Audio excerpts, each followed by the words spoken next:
this was your home? Yes, this right here was my driveway. There's the address on the curb, and yeah, you can see the cutout for the driveway. That was it. Now just like a hole in the ground. Now, how long did you live here? About 36 years in this location. I lived in San Bruno for a number of years. And you were a firefighter in San Bruno, and you didn't know there was a gas line in your neighborhood? Not a major distribution line, no, but I was aware of gas lines running down the sidewalk supplying the houses and all the meters. And So this is phenomenal. you've been on lots of fires where you've seen people lose their homes. What is it like for a firefighter to lose their own home?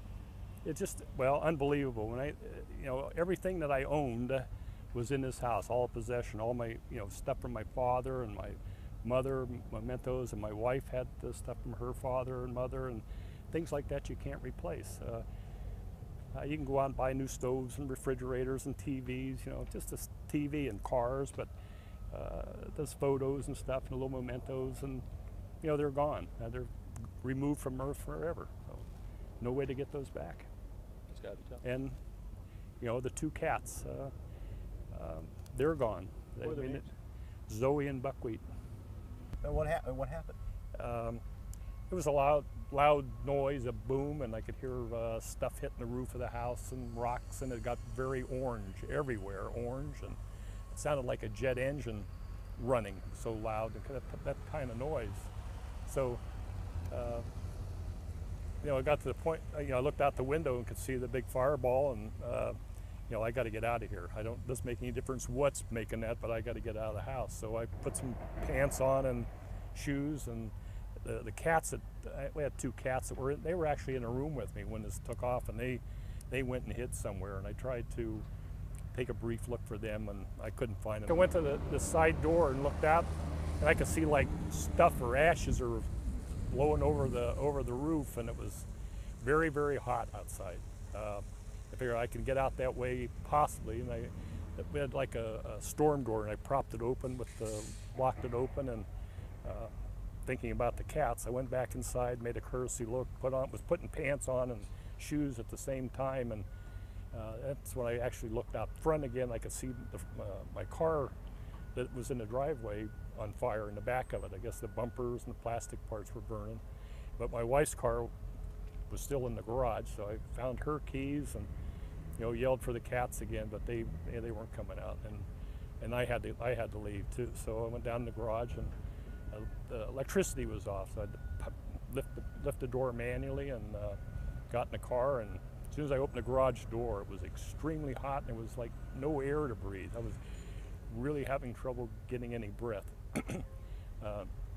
And I probably couldn't have walked up the hill getting out of here. So anyhow, I jumped in my wife's car and started it up and backed out and drove up the street. And as I'm going up the street, I could hear the asphalt kicking off the tires on the body of the car, and then later found out that the back of the car, the paint was blistered and stuff on the back bumper, and the taillights distorted. So there's a lot of people that didn't get out, and I was probably one of the last people to leave from this area because looking for the two cats for a while. So I still feel guilty about leaving them. Had you ever seen anything like this before? Not this intense heat and lack of oxygen. I've seen some big fires in my career, and here and in other cities, but not this close to home, so literally. Now, when you've been in this neighborhood for this many years, you've been a firefighter for decades. Did you know that you had a gas pipeline literally 200 yards from your home? I didn't know that I had such a major gas line running by my house, but I know that people want to use natural gas, so it's running up and down the streets in various sized pipes. It's usually lower pressure in the streets to provide it to service your house. But I didn't know there was a major distribution line running so close to the house. And I guess if you stop to think about it, they're running all over the place, and you just don't know where they are. And maybe that's a good thing that you don't know where they are, because it property values and fear and the thing. And there's also terrorists. They see I mean, everybody in the world knows how destructive these things are. It's a relatively small area for, I mean, it's hard to say that this is a small area when it's your neighborhood, but terrorists get to do something with the gas pipe. Maybe it's good that we don't know and they don't know where they are. So, what would you like to see done in this neighborhood? well, number one, I'd like to see that gas line out of my neighborhood. But moving it's going to be in somebody else's neighborhood, but I just wish it was out of mine. And, I mean, what kind of lessons do you think have been drawn for this community, for California, for the nation? Oh. Maybe it makes people start looking in their backyards to see what's there. Gas lines, power lines, big water lines, they can all create a hazard if they get out of control and not managed well or regulated. So when you were a firefighter, you responded to gas leaks all the time, I imagine, but nothing like that. Nothing like this. They were few. They were just the service lines with maybe 20 pounds of pressure in them or something, and they dig them up, and the PG&E just put a clamp on either end and shut them down and repair them.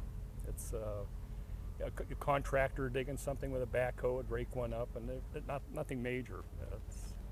Or if somebody would back into their gas meter and it'd catch on fire, and we'd get called out to it. And Yeah. it's simple, just approach it and shut the gas off.